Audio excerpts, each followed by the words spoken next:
जैसा कि आप जानते हैं कि हमारा पिछला मौजू पाकिस्तानी साइंसदानों के बारे में था, लेकिन क्या आप ये जानते हैं इन साइंसदानों को अपनी मंजिल तक पहुंचने के लिए किन मुश्किलात का सामना करना पड़ा और इन्होंने क्या-क्या तजुर्बात किए, और सबसे अहम बात, क्या ये पहले तजुर्बे में ही कामयाब हो गए? तो आइए इन तमाम हकाइक पर रोशनी डालते हैं। सबसे पहला मरहला पाकिस्तान में रॉकेट रेंज के कयाम का था, जो उस वक्त तक यहाँ पर मौजूद नहीं थी। इस काम के लिए सदर अयूब खान ने तजवीज दी कि सुमियानी में वाक़या फौज की आर्टिलरी रेंज को इस मकसद के लिए इस्तेमाल किया जा सकता है, क्योंकि वहाँ पर अफरादी कुव्वत के रहने का इंतजाम और दीगर सहूलियात पहले से मौजूद थी। इस तजवीज को कबूल किया गया और फौरन इस आर्टिलरी रेंज को पाकिस्तान की पहली रॉकेट रेंज में बदलने का काम शुरू कर दिया गया।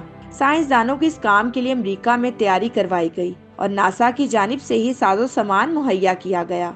6 महीनों के अंदर नासा के डिपोज में मौजूद अमरीकी फौज के फाजिल सामान में से रॉकेट चलाने के लिए जरूरी सामान तलाश किया गया और इससे अमेरिका की वाल्पिस आइलैंड रॉकेट रेंज में इकट्ठा किया गया। फिर पाकिस्तानी सफारत खाने के मालियाती मशीर वजीर अली शेख की जिम्मेदारी लगाई गई कि ये सामान पाकिस्तान पहुँचाया जाना है। सामान में मौजूद हसास आलात डॉक्टर तारिक मुस्तफा की एक गाड़ी की डिक्की में रख कर गाड़ी पाकिस्तान भेज दी गयी। तमाम सामान मार्च 1962 तक पाकिस्तान पहुंच गया और तब तक रॉकेट लॉन्च की जिम्मेदार टीम ने फौज के इंजीनियरिंग शोबे की मदद से मिलकर आर्टिलरी रेंज को रॉकेट लॉन्च के लिए मौजूद शक्ल दे दी थी। तजुर्बा क्या था, आइए जानते हैं। तजुर्बा ये करना था कि रॉकेट के जरिए फिजा में 50 से 100 मील की बुलंदी पर सोडियम के खराज छोड़े जाएं। सूरज के गुरूब होने के बाद उफक के नीचे से आने वाली सूरज की रोशनी से मुनक्कस होना था और इसके बाद बुलाड़ी, लसबेला, हुब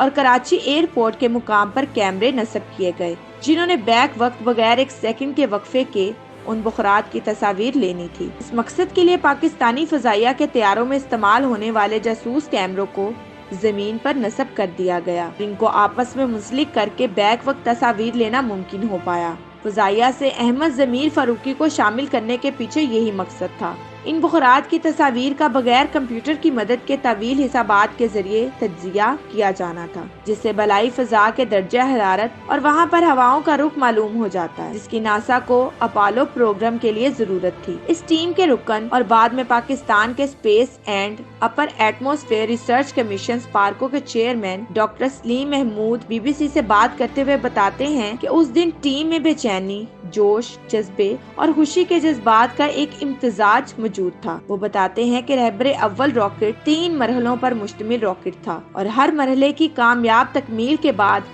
टीम को खुशी भी होती और इस्तराब भी कि अगला मरहला कैसा रहेगा, मगर ये तजुर्बा कामयाब रहा। उस रात ये तमाम साइंसदान खुशी के बायस सो पाए या नहीं, सवाल पर डॉक्टर सलीम महमूद हंस दिए। उस रात भी हम लोग जल्दी सो गए थे, क्योंकि इस रॉकेट लॉन्च के बाद हमें अगला रॉकेट 4 दिन बाद 11 तारीख को ही लॉन्च करना था। रेंज के मुश्किल हालात के बारे में बताते हुए वो कहते हैं कि वो एक मुश्किल मुकाम था और हर वक्त गर्मी के साथ साथ सांपों और बिच्छुओं के खतरे का भी सामना करना पड़ता था। एक दिन तो वो कंट्रोल रूम में दाखिल हुए तो सामने मेज पर एक सांप पहले ही अपनी जगह लिए हुए था। चारों ना चार टीम वहाँ से उल्टे पांव वापस हुई और फिर लोगों को बुलाकर सांप को वहाँ से निकलवाया गया, लेकिन इन हालात के बावजूद काम जारी रहा और तजुर्बा कामयाबी से हमकनार हुआ। नासा की अपनी जरूरत पूरी हुई और पाकिस्तान ने नासा की इस पेशकश का फायदा उठाकर खुद को हवाई दौड़ में एशिया का सरे फहरस्त मुल्क साबित कर दिया। अपने ही मुल्क में रॉकेटों की तैयारी, रहबर रॉकेट लॉन्च के लिए मदद और सामान अमेरिका ने फ्राहम किया, मगर इसके बाद पाकिस्तानी साइंसदानों ने ये सोचा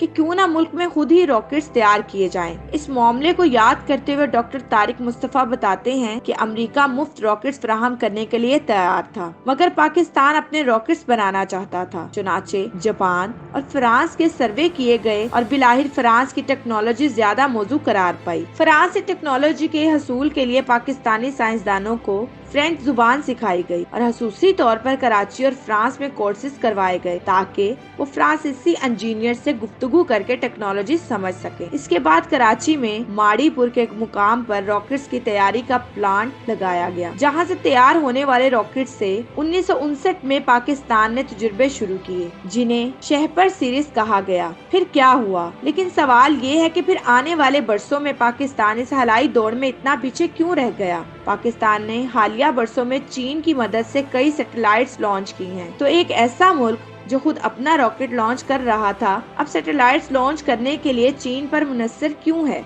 जबकि पड़ोसी मुल्क इंडिया चांद और मरीख तक अपने हवाई मिशन भेज रहा है? इसके जवाब में डॉक्टर तारिक मुस्तफा का मौकफ ये है कि स्पार्को को इतने वसाइल नहीं दिए गए और पाकिस्तान की तवज्जो मुख्तलिफ वजूहात की बना पर दफाई जानिब ज्यादा रही। खुद डॉक्टर तारिक मुस्तफा भी सेक्रेटरी दफाई पैदावार डिवीजन रह चुके हैं और 1994 में हुकूमत पाकिस्तान से रिटायर हुए हैं। इन्हें और डॉक्टर सलीम महमूद को 71 की जंग में रेडार टेक्नोलॉजी की मदद से इंडियन बहरी जहाजों को धोखा देकर पाकिस्तानी बहरी जहाजों को महफूज रखने पर बहरिया के अजाजी कमांडर का एजाज दिया जा चुका है।